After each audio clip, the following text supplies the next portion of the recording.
अस्सलाम वालेकुम मेरे प्यारे बहन भाइयों, बिस्मिल्लाहिर्रहमानिर्रहीम। अभी सैलाब सिंध की तरफ आ रहा है।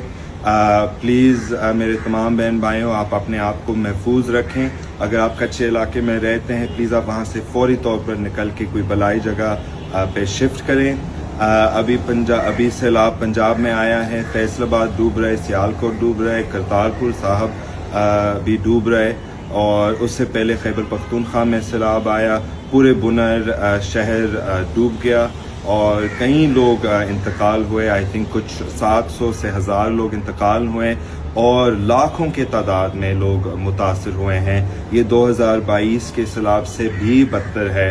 हम उनके साथ हमदर्दी करते हैं। ठीक है, हम मुख्तलिफ कौम हैं, हम अलग अलग ज़ुबान बोलते हैं, मगर फिर भी हम एक ही पानी पीते हैं और हम एक ही सिंतास निज़ाम पर डिपेंड करते हैं। तो प्लीज़ आप अपने आप को महफूज रखें, क्योंकि मुझे ऐसे नहीं लगता है कि सिंध गवर्नमेंट आपको महफूज रखेगा।